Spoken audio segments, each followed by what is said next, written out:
2026, a doorway opens, a gateway into the heart of biblical prophecy, and the world is invited. This July 8th through 11th, 2026 in St. Louis, Missouri, the Eschatology of the Prophets Gateway Conference brings together some of the most respected voices in fulfilled prophecy studies, featuring Dr. Don K. Preston, Dr. William Bell Jr., Zach Davis, Pastor Michael Miano, Tim Martin, Pastor Steve Magua, and more guest speakers to be announced. 4 days of revelation, 4 days of powerful teaching, 4 days that will reshape how you understand the prophets from Genesis to Revelation. Only 100 tickets are available, and when they're gone, they're gone. Secure your spot today at www.thewellchurchstl.com/events. Don't wait. Don't hesitate. Step through the gateway. More information is available at www.beyondcreationscience.com. July 8th through 11th, 2026, St. Louis, Missouri, the Gateway Conference. Enter the conversation. Experience the revelation.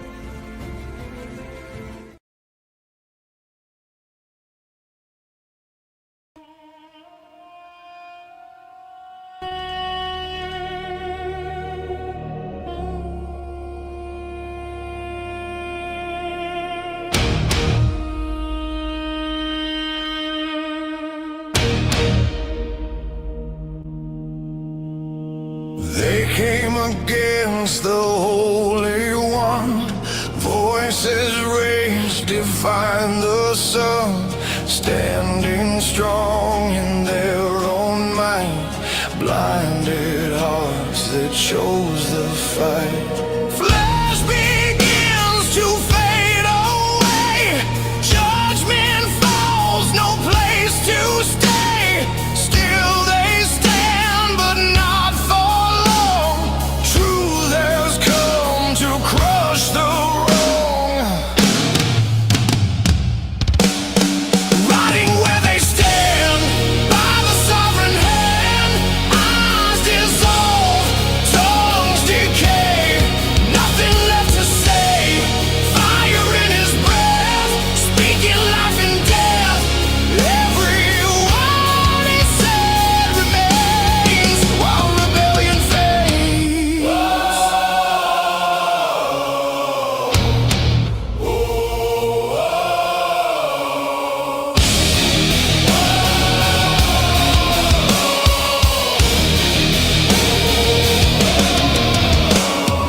Eyes that mock now fade to black, no more turning, no way back. Tongues that curse now fall apart, silence grips the hardened heart. Day of the Lord has come to light, darkness breaks before his might. All that stood against his name falls to dust in holy flame.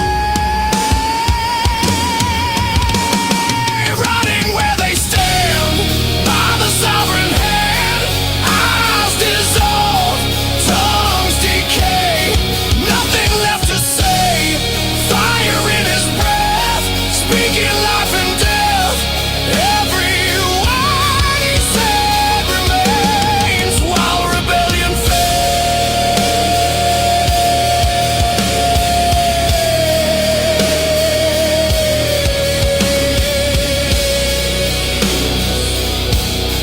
While rebellion fades.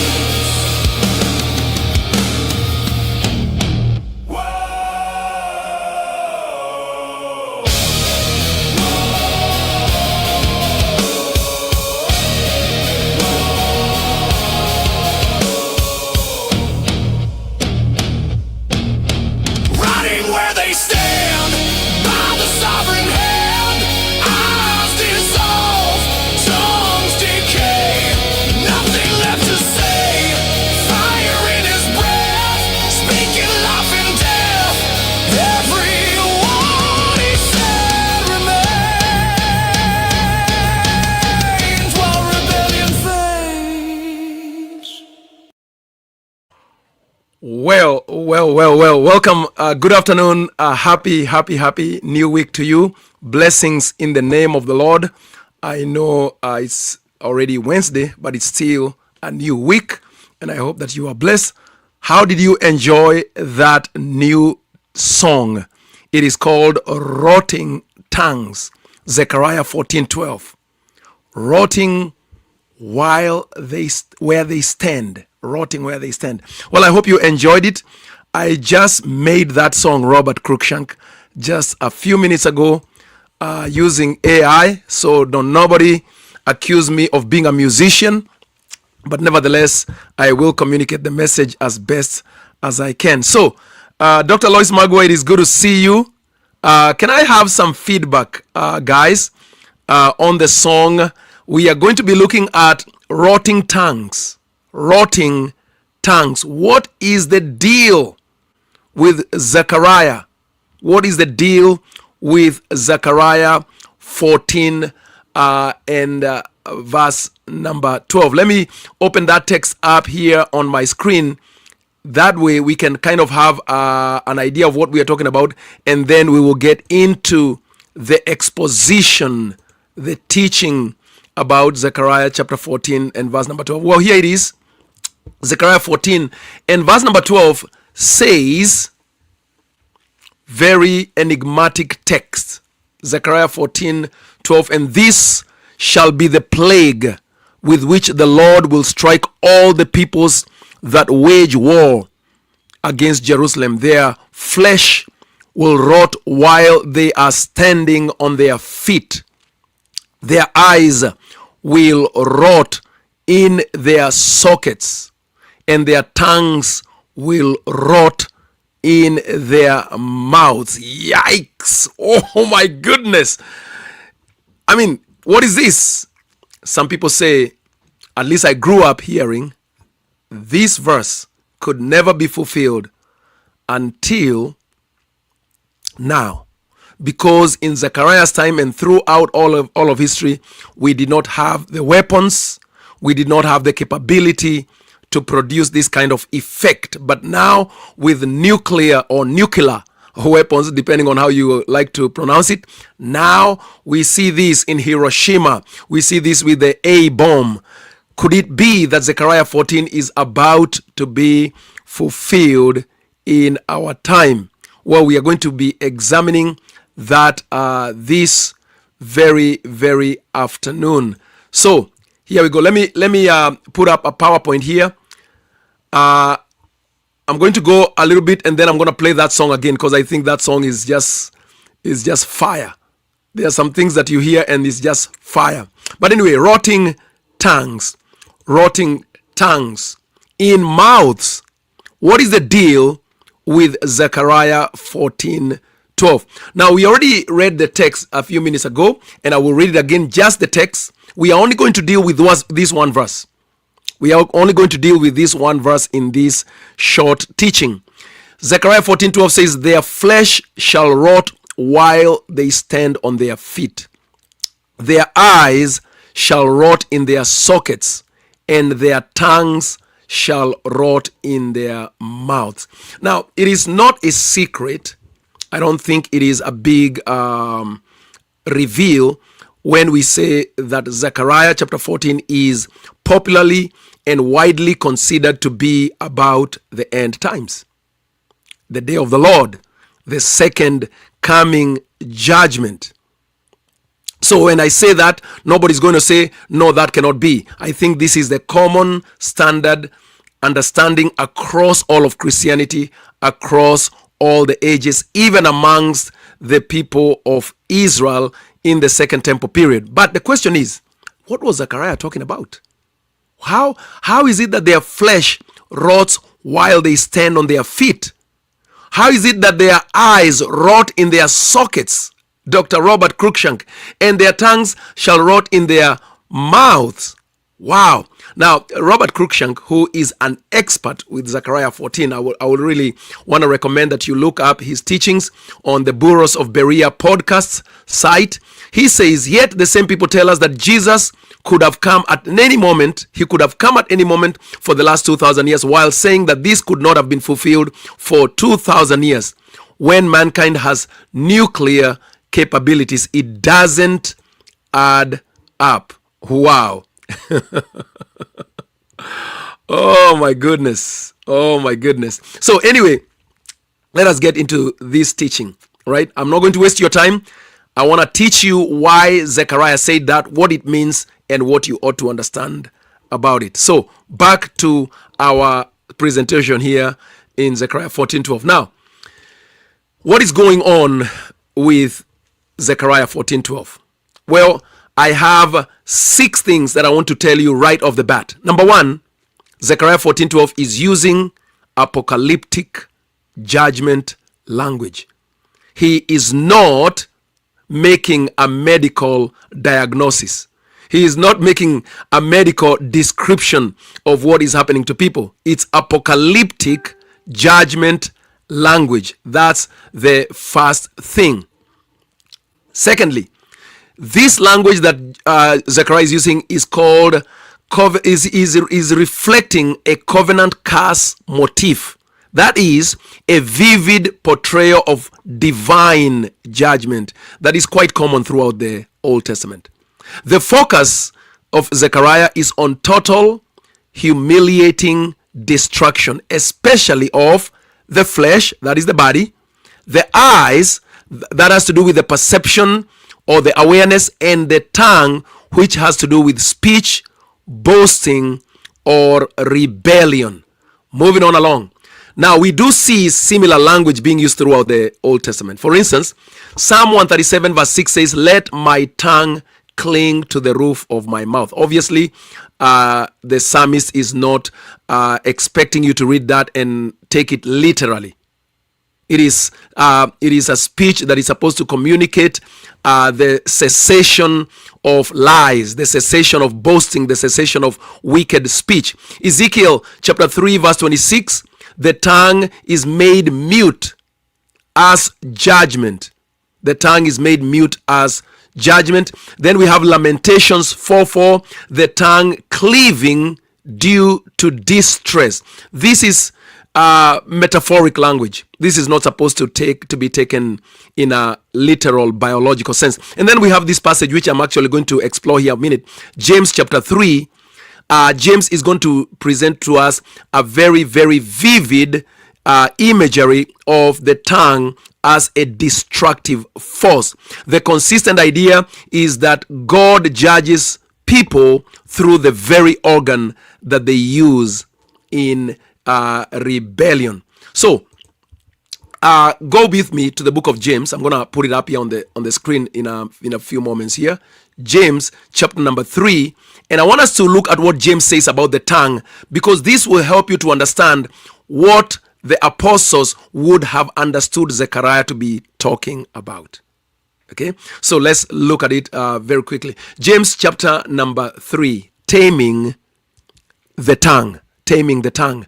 Now, not many of you should become teachers. Please understand, this is Zechariah's target. Not many of you should become teachers, my brothers, for you know that we who teach will be judged with greater strictness. For we all stumble in many ways, and if anyone does not stumble in what he says, he is a perfect man, not subject to judgment, able also to bridle his whole body. If we put bits into the mouths of horses so that they obey us, we guide their whole bodies as well. Look at the ships also. Though they are so large and are driven by strong winds, they are guided by a very small rudder wherever the wheel of the pilot directs. Please note the pilot. The pilot controls the ship using a rudder, very small instrument. Now, so also the tongue is a small member of the body. It's a small member, yet it boasts of great things. How great a forest is set ablaze by such a fire. How great a forest is set ablaze by such a small fire. And the tongue is a fire, a world of unrighteousness. The tongue is set among our members, staining the whole body, setting on fire the entire course of life, and set on fire by hell. Now the word here, you can see a footnote. The word is Gehenna. The word is Gehenna. So that's a wrong translation. But anyway, for every kind of beast and bird, of reptile, sea creature can be tamed as and has been tamed by mankind, but no human being can tame the tongue.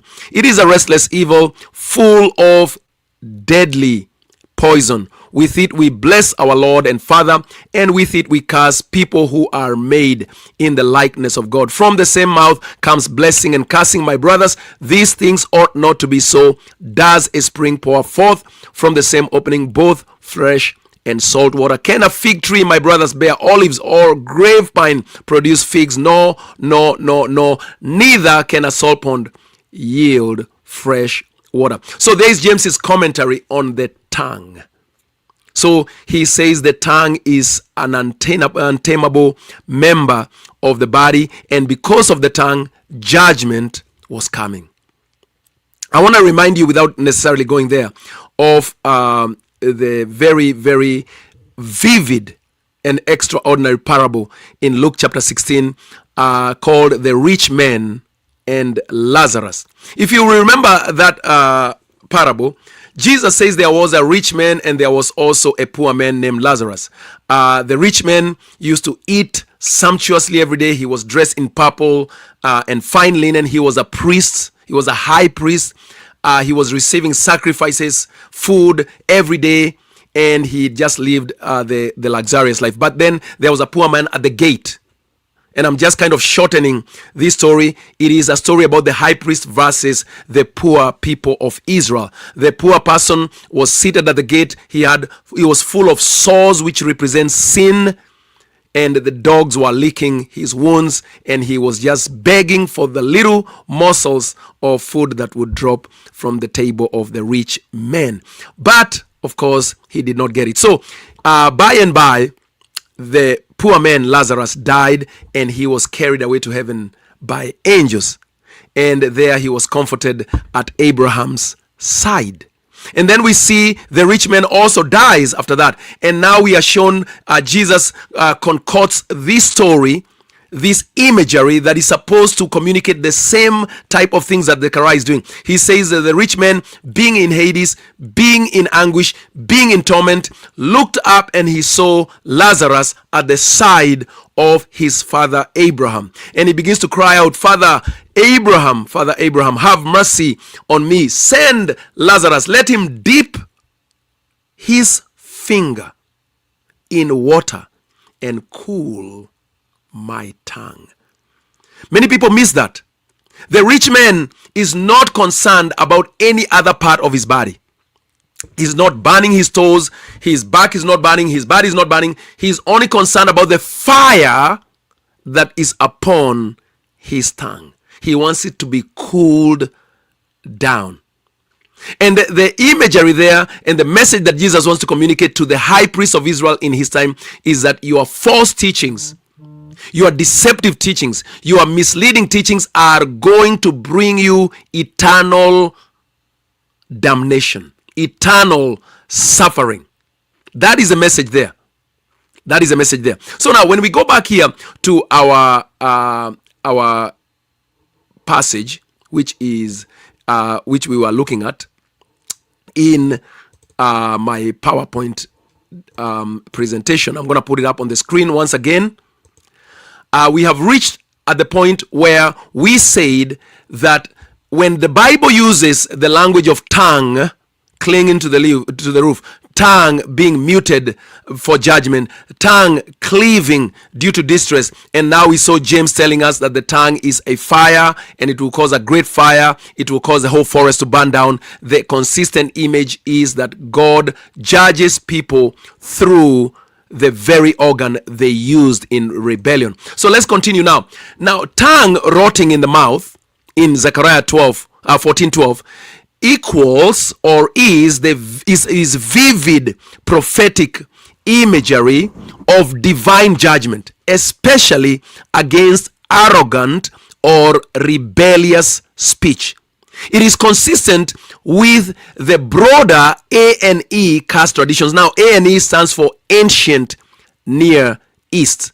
So, in other words, in the Ancient Near East, the Mesopotamian, the Sumerian, Akkadian traditions, this language is so common, you'll be amazed. I am actually going to show you exact quotations from the Old Testament period, not from the Old Testament Bible, from the Old Testament period, from all the communities that surrounded Zechariah and Moses and the Old Testament people. And I want you to see the kind of language they use, so that if you continue to say that Zechariah is talking about nuclear war, then you must also say that all these communities were all anticipating nuclear war. So let's go into this. Let me show you some of these things. So these are I'm going to show you 6 examples of exact speech, obviously translated into English, from ancient Near Eastern curse texts. The first one is going to come from the Neo-Assyrian treaty curses. And this particular one we are looking for is the Esarhaddon or the Seafire type parallels. Now, this comes from the succession treaty of Esarhaddon in the 7th century before Christ, 700 years before Christ. So this is the time of Isaiah. Okay, so this is even before the time of Zechariah. So, and I quote here, quote, "May disease, exhaustion, and fever consume your flesh. May they strike you down. May your body waste away." So in other words, as part of the curses of that particular treaty, they were saying, if you break this treaty, may this happen to you. Okay, so may disease, exhaustion, fever consume your flesh. May they strike you down. May your body waste away. Another section of that same treaty includes speech-related judgment. It says, may they make your mouth and your lips dry. Now remember, this is not the Bible. This is literature from the ancient Near East, communities that surround the ancient Hebrews. So may they make your mouth and your lips dry. May they deprive you of your speech. He's talking about the gods. They believed in multiple gods, and they were saying, if you break the covenant, may the gods make your mouth and your lips dry. May they deprive you of speech. The key insight here is this: the drying of the mouth equals loss of life, loss of vitality, and loss of covenant standing. This is very close conceptually to tongues rotting in the mouth. The organ of speech is judged. Okay, continuing. In the Seafire Treaty, which is Aramaic and it comes from the 8th century BC, so it's even older than the one we just looked at. This one is often compared by many scholars to the Deuteronomy curses in Deuteronomy 28 and Deuteronomy 27. And this is what it says, quote, "May his flesh," the breaker of the covenant, "may his flesh be eaten away. May his body waste away. May his eyes fail. May he be struck with incurable disease." Now, I want you to pay close attention, and I want you to think about this. Have you ever heard this statement as you were studying the Bible, as you had the word being preached? Have you ever heard somebody being said of somebody? This man, he died when he was 120 years old. He was strong. His strength had not failed, and his eyesight had not failed. His eyesight was perfect. Have you ever heard of such a statement? You should have. You must have, because this is what we are told in Deuteronomy chapter number 34 when Moses dies. You are told that Moses was not a covenant breaker, in spite of the fact that the generation that was with Moses faded away, wasted away, died in the wilderness. Moses died full of strength, with good eyesight, with clear, perfect health. Why? Because you're being presented with the fact that Moses was a covenant keeper. He was faithful in all of God's house. Whereas his countrymen were unfaithful, and therefore they perished in the wilderness. None of them made it, except of course for Joshua and Caleb. So this language is very common. This is not at all referring to anything to do with atomic bombs or nuclear bombs or anything at all that we imagine with our Western mindset. So this is from the 8th century BC. Let's go to another one. Actually, let's go to the key insight of that particular treaty that was made in the 8th century. Now, notice that the same pattern that you find in Zechariah, 3 things are being targeted in cursing the person who is breaking the covenant. The flesh decays, the eyes are failing, and the body is wasting. This, you will find, even as we go on, is almost a template for prophetic judgment language throughout the Near East, throughout the ancient Near East. Let's go to number 3. Now, this is what is called the Hittite treaty curses, the Supi Lulima and Mursili tradition. Now, this is from the 2nd millennium BC, the 2nd millennium BC. So 2000 BC. That's what it means, 2000 BC. So this is even older. This is even older than the 2 that we've already looked at. So now we are going all the way to the time before Abraham. Now it says, and this is quotation, if you do not keep these words, may the gods destroy your flesh. May they strike your head, your eyes, and your mouth. May they make you unable to speak. Now, are these Hittites, long before the time of Abraham, are they prophesying about nuclear war in the 21st century? Because if we say Zechariah is prophesying about nuclear war, then we must say every time we see this kind of language being used in that culture, in that time, then they must all have been anticipating what it would be like in the 21st century. Nobody would make that ridiculous claim, right? Let's continue. Now, these Hittites, we are told, they had another variation to this tradition. And in another quotation of that treaty, we hear, may your mouth be paralyzed. What?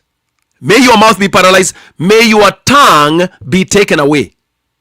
The key insight here is the mouth or the tongue is explicitly targeted. Loss of speech is indicating covenant curses, especially for the oath breakers. Do you see the pattern here? This is just common language of that time. In other words, it's like how people today, if you disagree with somebody, if you hear somebody telling somebody off in our culture, what will they say? What are some of the things that we say so commonly, but they are not so common in other generations? Go to hell. God damn you. F you. Up yours. Right? But if you just go even 500 years ago and you say up yours to Shakespeare, up mine what? You see? This is just language in a culture is used in a particular way. And Zechariah is using language that is common to his time. Okay? Now continuing, let's go to number 4. This is Mesopotamia. So this is where Abraham actually comes from. Mesopotamia. So this is the Mesopotamian curse formula. This is the general royal inscriptions. This is where this is found. The common curse formula found in Akkadian inscriptions reads, may Shamash, their god, tear out his foundation, the oath breaker that is. May his flesh waste away. May his name and his seed disappear. May his mouth be silenced. Here is another one. May the great gods strike him with disease. May the great gods dry up his mouth. May the great gods remove his speech from him. Number 5, Babylonian prayer and curse text. This is from the Surpu Maklu series. From the ritual curse text used against offenders. May the curse seize his flesh. May it consume his body. May his mouth be bound, may his tongue be held. What is the key insight here? What are the Babylonians doing? They are binding the mouth. They're not binding the mouth physically. They are hoping, they are wishing that that person would be unable to speak, would be unable to defend themselves or to call for help.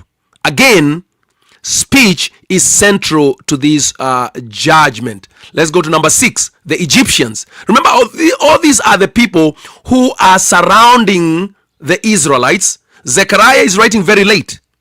Zechariah is writing somewhere in the 400s BC, after the Babylonian captivity. But all these texts that we are looking at are all much older than Zechariah, but they're using the same language because this is pretty common language in the ancient Near East.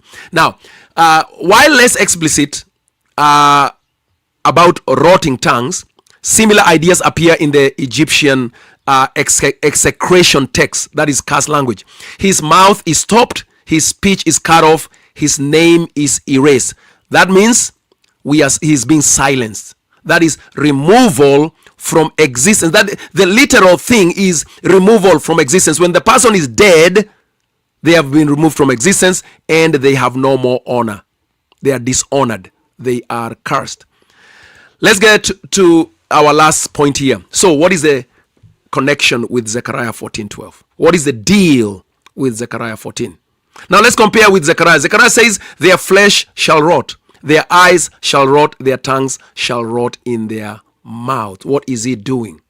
Zechariah is using a recognized ancient Near East curse pattern. Zechariah is intensifying it with apocalyptic imagery, making it very vivid. He is applying it to a covenant judgment. And we will go back to the text in a moment, and I will show you that there is a judgment going on, and Zechariah is simply using the language common to that culture about how the oath breakers are to be judged. So he is not using random language. It is a culturally familiar language. So let's summarize here. In the ancient world, when a king made a covenant, breaking it brought curses. For instance, your flesh will waste away, your eyes will fail, your mouth will be silenced. Zechariah picks up that exact language, he intensifies it, not just silencing, but the tongue itself rots in the mouth. This is a very, very vivid warning, so that the false teacher, the false prophet, can really think about what they are doing and can really think about what the result will be to them. It's not supposed to be taken in a physically, biological, or chemical, literal sense. Rather, God is saying, I'm going to come against you, false prophets. And that's exactly what the Bible says through and through in almost every Old Testament prophet. So, why? Because the same tongue that rebelled becomes the instrument of judgment. Do you see? Do you get the idea? So now, let's go to our text here. Let's go to our text. And let's see what Zechariah says. Now I'm going to read the whole text now this time. And in this text, if I go back to the beginning, this is about the day of the Lord. Notice that Zechariah is prophesying about the day of the Lord.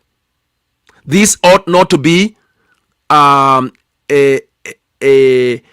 mystery to most Christians. That the day of the Lord is a day of judgment. So it says, behold, a day is coming for the Lord, when the spoil taken from you will be divided in your midst. For I will gather the nations against Jerusalem to battle, and the city shall be taken, and the houses plundered, and the women raped. Half of the city shall go into exile, but the rest of the people shall not be cut off from the city. Then the Lord will go out and fight against those nations, as when he fights on a day of battle. On that day his feet shall stand on the Mount of Olives that lies before Jerusalem on the east, and the Mount of Olives shall be split in two from east to west by a very wide valley. Now, even though I'm not teaching about that today, please, Zechariah is going to use the same tools of communication throughout his prophecy. Apocalyptic language, metaphors, idioms, and so on and so forth. The Lord standing on the Mount of Olives and the Mount of Olives being split into two is not a physical, literal thing that the readers of Zechariah would have been looking for. Rather, they understand that the Mount of Olives represents the power or the powers in Israel. And he's saying there's going to be two powers. So that if you look at this text, it talks about when he comes, it says that there will be a valley, so that one half of the mount shall move northward. These are two powers that are fighting one another, and the other one will move southward. And you shall flee to the valley of my mountains, for the valley of the mountains shall reach to Azal, and you shall flee as you fled from the earthquake in the days of Uzziah king of Judah. Then the Lord my God will come with all the holy ones with him. So the standing on the Mount of Olives is not literal, is not physical. I wish I had the time right now, but I can go throughout the Old Testament. I can show you the Lord coming many times, and his feet standing on Mount Paran, his feet standing on a cloud. It's judgment language. It is when God sends a military force against a particular offending city, this time Jerusalem. So Zechariah was foreseeing what would happen to Jerusalem in his future after the Babylonian captivity. And we know that Jerusalem was utterly destroyed 40 years after the ministry of Christ, based on Jesus' own prophecy, in which he quotes Zechariah chapter 12 in Matthew 24. He says that Jerusalem, he was sitting on the Mount of Olives, and he says Jerusalem will be destroyed completely. The temple will be destroyed completely. So Zechariah is really pointing to the judgment that took place in 70 AD. And of course, there were two mountains. There was the mountain that was being led by the Pharisees, Sadducees. There was a mountain that was being led by Peter and the others. And of course, there was the Romans also. These are mountains. These are authorities, right? And the people of God were able to escape when the Jews and the Romans went to war in 66 AD. So anyway, I don't want to get too much into that, but if you want more details on that, I would definitely advise you to look up Robert Cruikshank's article on Zechariah 14 on the Burros of Berea podcast. Now, verse number 6, on that day there shall be no light, cold, or frost. And there shall be a unique day which is known to the Lord, neither day nor night, but at evening time there shall be light. On that day living waters shall flow from Jerusalem, half of them to the eastern sea. And you see this in Ezekiel 47, which is also the river that is flowing from the throne in Revelation chapter number 22. So half of the waters will flow to the eastern sea, which is the Mediterranean Sea, and half of them to the Western Sea. And half of them to the Western Sea shall continue in summer as in winter. So this is talking about the fountain of the word of God, the river of life. And the Lord will be king over all the land. On that day the Lord will be one, and his name will be one. The whole land shall be turned into a plain from Geba to Rimmon south of Jerusalem. Now this language here is the same exact language that we find in Isaiah chapter number 40. There is a voice of one crying in the wilderness. He shall level the mountains. He shall bring up the valleys, and it will all be straight. And this is applied by the apostles, and throughout church history, we know that the voice crying out in the wilderness was fulfilled by John the Baptist. But John the Baptist did not literally bring down physical mountains, neither did he lift up physical valleys, neither did he make any roads, because this is spiritual language about spiritual realities. Okay, so when it says here that the whole land shall be turned into a plain, it's talking about the reality of the kingdom of Christ where everything becomes straight, perfect, sanctified through the finished work of the cross. But Jerusalem shall remain aloft on its side from the gate of Benjamin to the former gate, to the place of the former gate, to the corner gate, from the tower of Hananel to the king's wine presses, and it shall be inhabited, for there shall never be again a decree of utter destruction. Please compare that with Isaiah 54. In fact, let me show it to you real quick, just like real quick. Isaiah 54 is saying the same thing, saying the same exact thing. Isaiah 54, and this is about the bride of Christ. Isaiah 54, the bride of Christ. Look at this. It says, sing, O barren one. Galatians chapter 4. Paul applies this to the church. For the children of the desolate one will be more than the children of her who is married. Then he says to her in verse number 6, actually here, verse number 5, for your maker is your husband, the Lord of hosts is his name, the Holy One of Israel is your Redeemer, the God of the whole earth is called. For the Lord has called you like a wife deserted, grieved in spirit, a wife of youth. When she's cast off, says your God, for a brief moment I deserted you, with great compassion I will gather you. So he's talking about the gathering of the church in Christ. Now, what does he say about the church after it is fully formed? He says, in righteousness you shall be established, you shall be far from oppression, you shall not fear, and from terror, for it shall not come near you. If anyone stirs up strife, it is not from me. Whoever stirs up strife will fall because of you. Because, behold, I have created the smith, who blows the fire of coals, produces a weapon for its purpose. I've also created the ravager to destroy. No weapon that is fashioned against you shall succeed. You shall refute every tongue that rises up against you in judgment. This is the heritage of the servants of the Lord. Their vindication comes from me, declares the Lord. So these texts are parallel to each other. There shall never be a decree of utter destruction against the New Jerusalem, against the church of Jesus Christ, whereas there is a declaration of destruction against old covenant Jerusalem. The very last words of the very last verse of the Old Testament declare this. Watch this. He says, behold, let's begin from verse 5. Behold, I will send you Elijah the prophet before the great and awesome day of the Lord comes. Same day of the Lord as in Zechariah. He, Elijah, will turn the hearts of the fathers to their children, and the hearts of the children to their fathers, or else I will come and strike the land with a decree of utter destruction. Now, he says here to whoever he's talking to in Zechariah 14, it shall be inhabited, Jerusalem, for there shall never be a decree of utter destruction. He's not speaking about physical Jerusalem. He's speaking about heavenly Jerusalem when it comes down. He's speaking about the church of Jesus Christ, those who are born of God.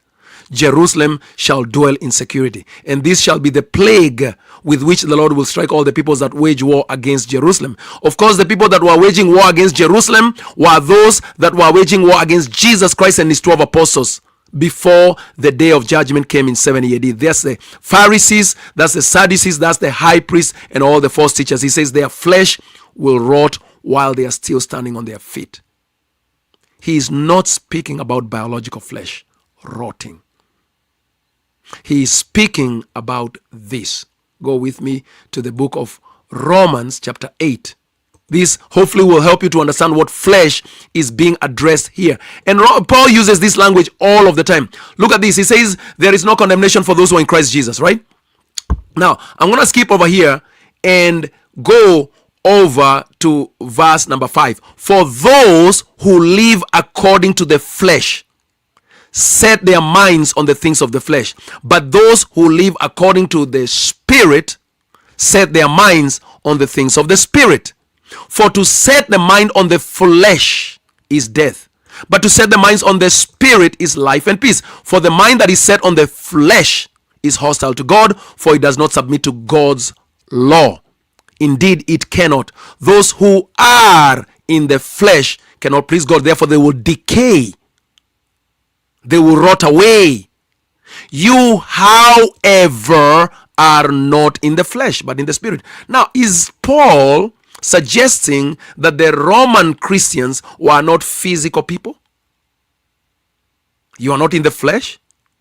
So you don't have physical bodies? No, that's not what Paul is saying at all. The flesh, throughout the scriptures, especially when it is referring to covenantal things, is referring to the mode of the covenant. If you are in the flesh, it means you are in the covenant of the Old Testament. That's what being in the flesh is.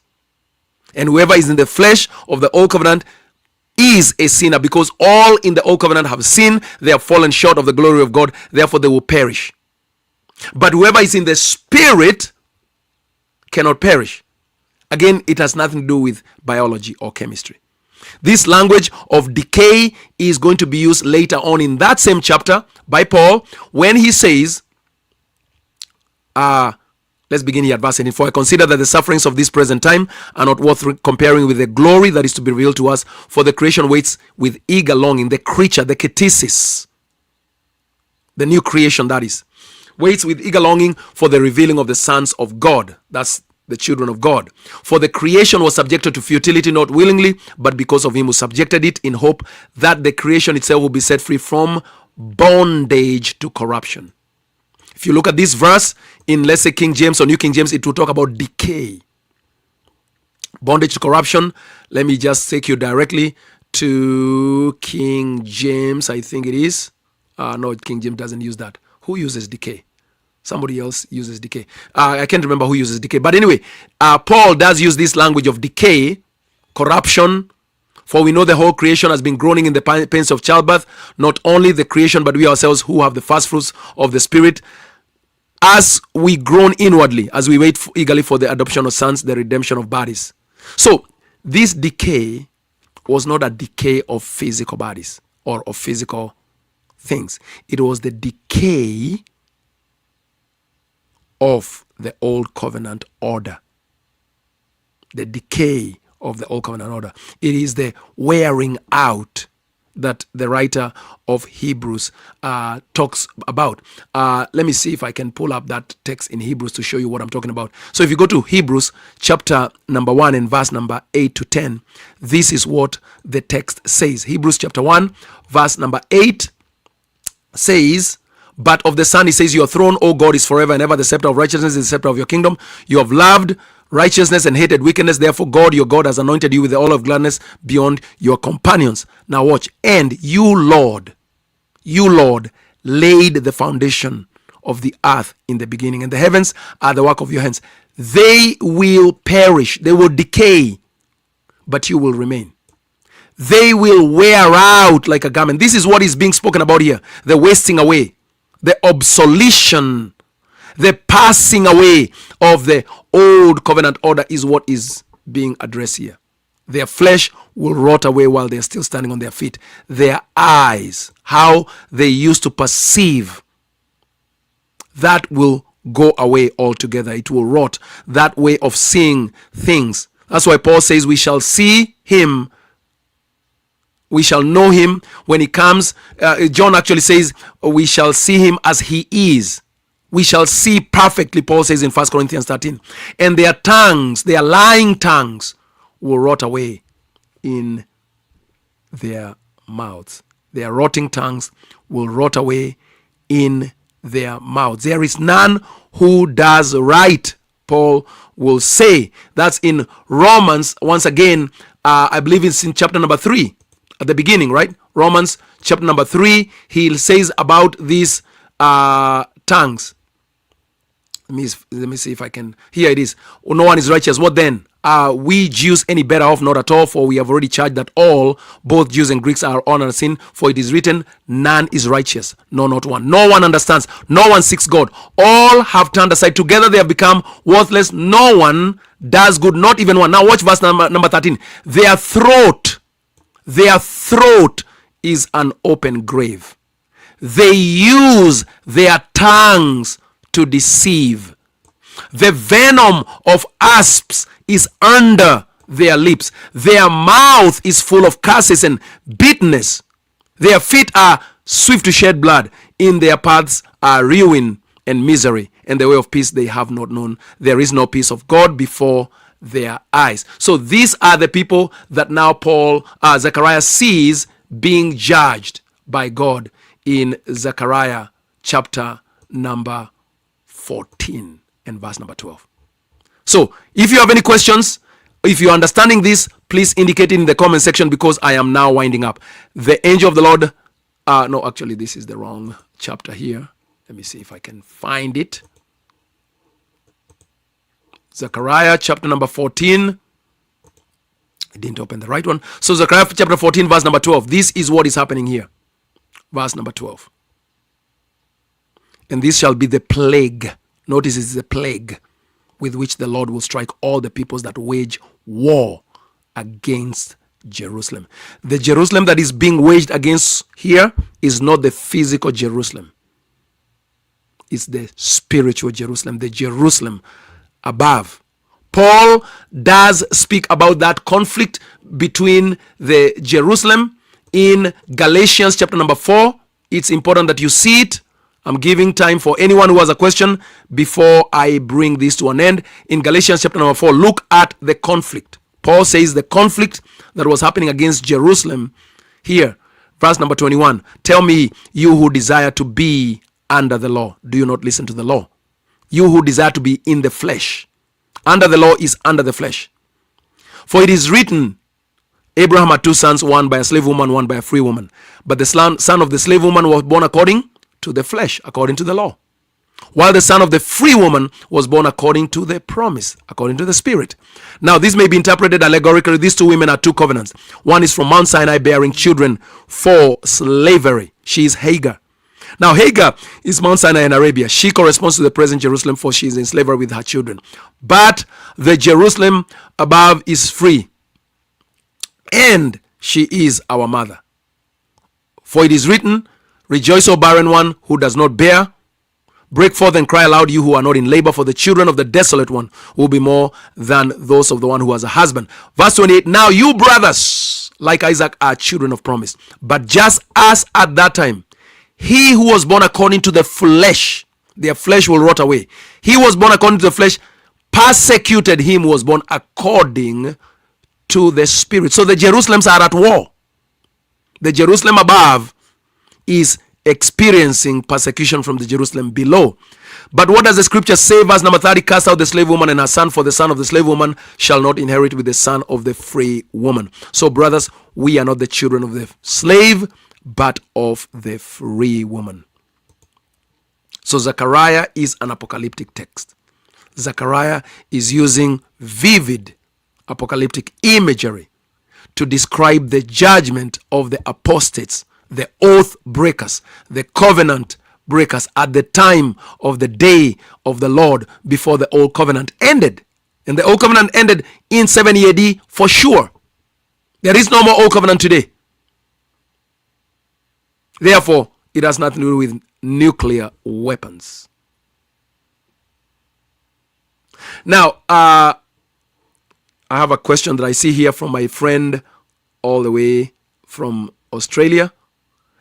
Don Stead says, why did they have to wait for redemption when the Lord returns, as in Luke 21:28, rather than when it happens at the cross? Okay, that's an excellent question, Don. That's an excellent question. Now, redemption cannot happen until the day of the Lord. Okay, so in other words, a day was set, Don, in which all judgment was going to be executed. You understand that part, right? There was a day set. This is when I'm going to judge. This is when I'm going to bring up all the charges against all the sinners under the covenant. Excuse me just one second. Let me just find out what this is. Hello?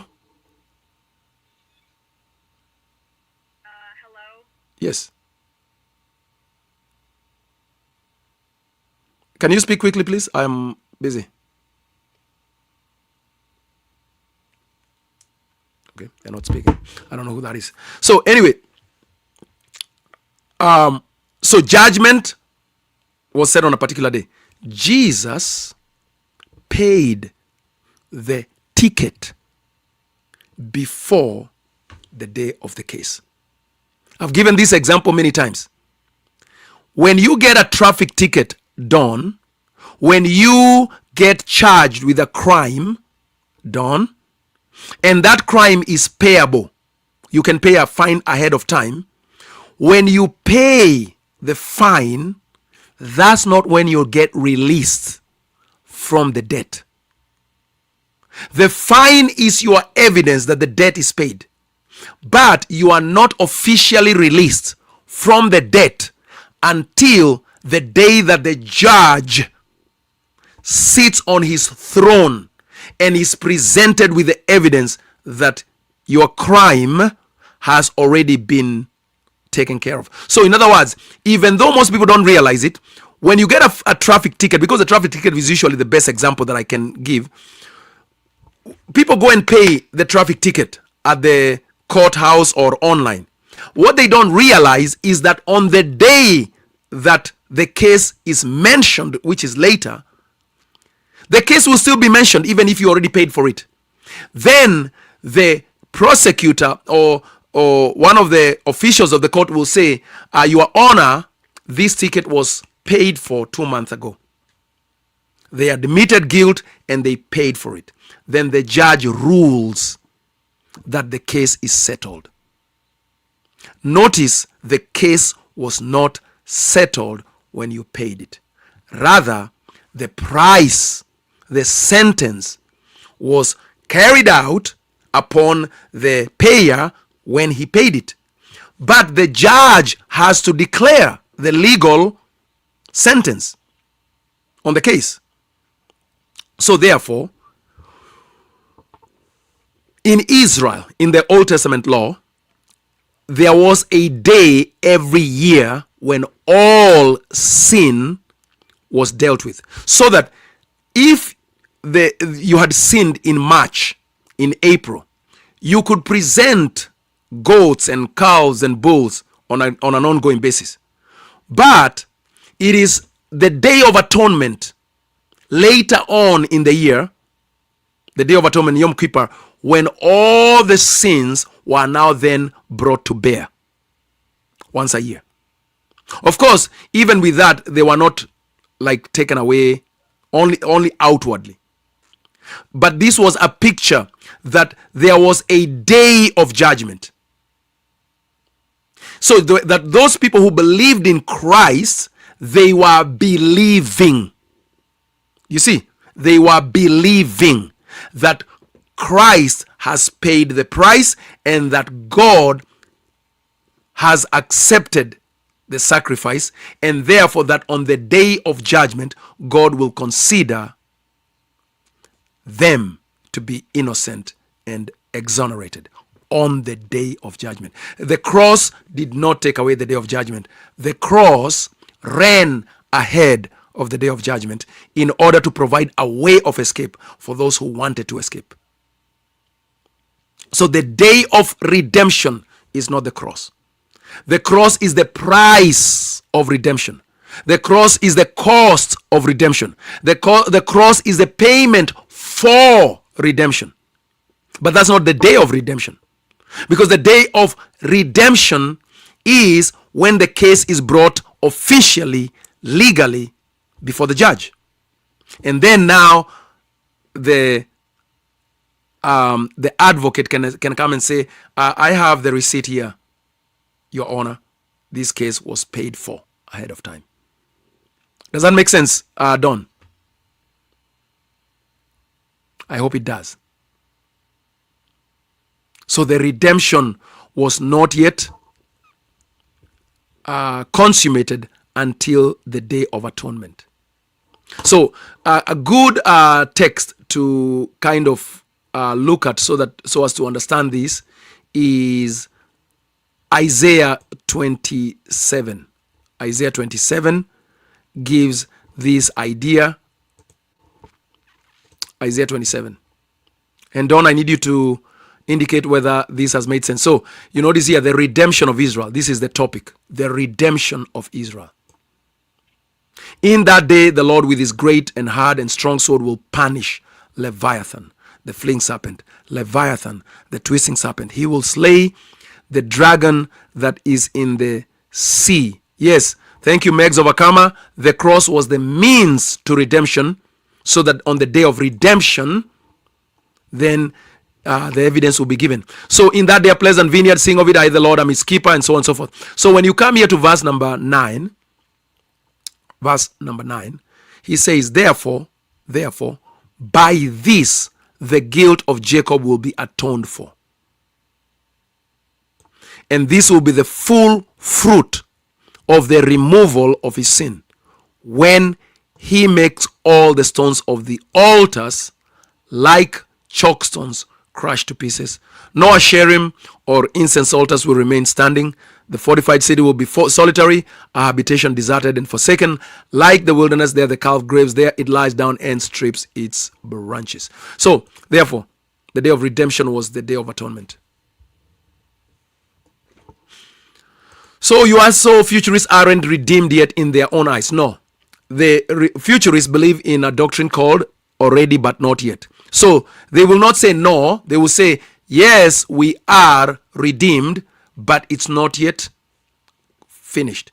Just in the same way, because remember, the futurists of today, Dawn, is putting themselves in the shoes of the apostles, which is actually a good direction to start going. They are saying we are like the apostles. Paul was redeemed, but not yet. Paul was redeemed, but not yet. Peter was redeemed, but not yet. Okay? So are they redeemed? Yes, because the cross, they believe in the cross. The price has been paid. But has the redemption, has the check cashed? So in other words, it's like writing a check. Right? Once I give you a check for $1,000 and you know I'm good for it, you have $1,000, don't you? But really you don't have $1,000 yet, because all you have is a piece of paper, a promissory note. Yes?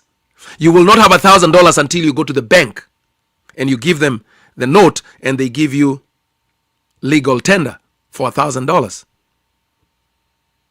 And even then, really you don't have $1,000 until you go and purchase something that is worth $1,000. Right? Kind of like that. Yes, the car was paid for, but the title ownership has not been transferred. What a good example, right? So you go to the dealership, you put down a deposit. They give you the car. Have you paid for the car? Not yet, but I have it. I have it. Well, what happens after 60 months if you have not paid for the car? Well, they take it back. Right? In fact, they will not wait for the 60 months because you're using it up. But that is the bottom. If by the last day that of the loan agreement you have not paid the full price, then it's taken back. But in the case of Jesus Christ, he purchased the whole car. The disciples were possessing the car, but they didn't have the title.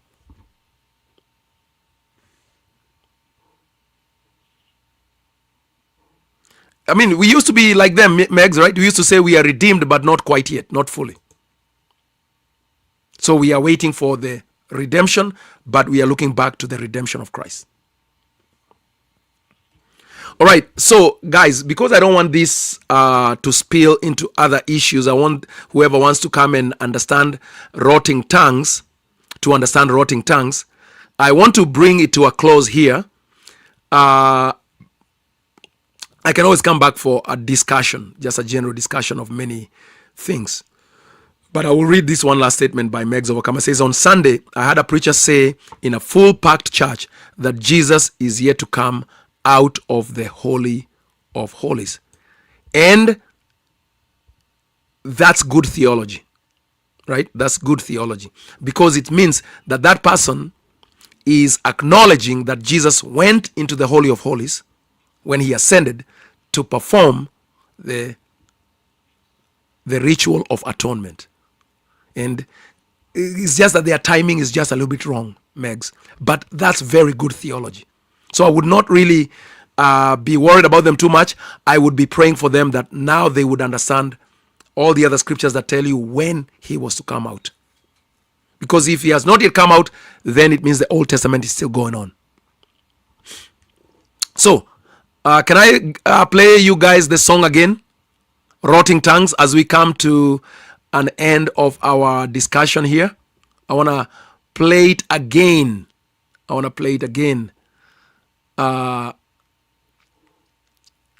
It's called Rotting Tongues. It was written using ChatGPT and Suno.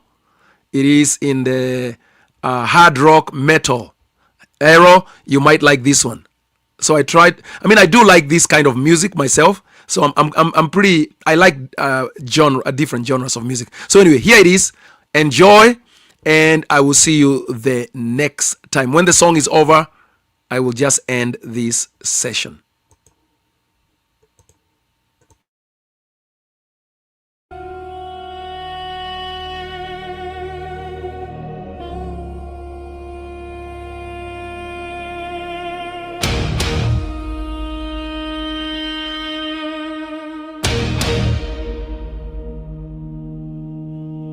They came against the Holy One, voices raised, defying the sun, standing strong in their own mind, blinded hearts that chose the fight. Flesh begins to fade away, judgment falls, no place to stay. Still they stand, but not for long.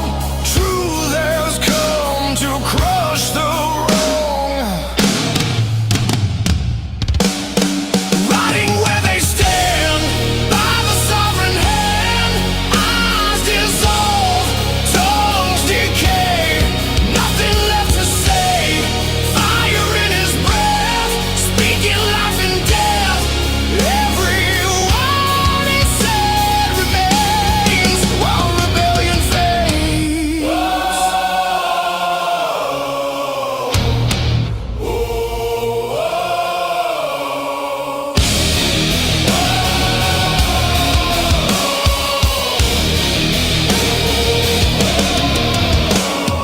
Eyes that mock now fade to black.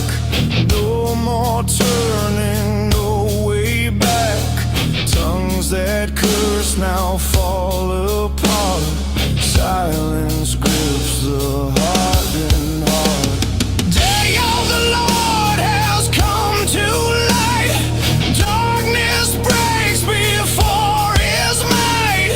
All that stood against his name falls to dust in holy flame. Rotting where they stand, by the sovereign hand, eyes dissolve, tongues decay, nothing left to say.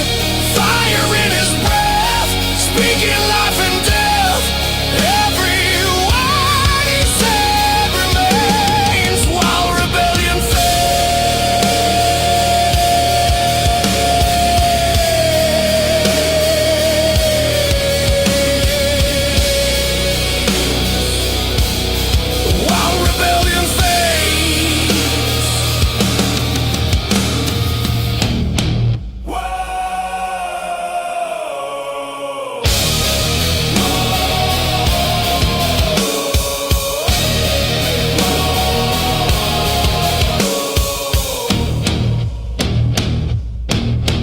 Rotting where they stand, by the sovereign hand, eyes dissolve, tongues decay, nothing left to say. Fire in his breath, speaking life and death. Every word he said remains, while rebellion fades. In a world of confusion, where timelines collide and prophecy is often misunderstood, a gateway is opening, a gathering unlike any other, where the voices of the prophets echo once again. From July 8th to 11th, 2026, leaders, teachers, and seekers will converge at the Todd Hall Retreat Center for a journey through the eschatology of the prophets. This is the Gateway to Fulfillment, featuring voices you know and trust. Join Steve Magua, Tim Martin, Michael Miano, Zach Davis, Dr. Don K. Preston, and William Bell Jr., with more to be announced. For 4 unforgettable days, you'll explore the prophetic scriptures, uncover the fullness of God's redemptive plan, and gain a deeper understanding of our fulfilled hope. Seats are limited, so secure your spot now. Register today at the link in the description. Don't just watch prophecy. Step into fulfillment. If you're passionate about biblical truth, like this video and subscribe for more powerful content and conference updates. We'll see you there.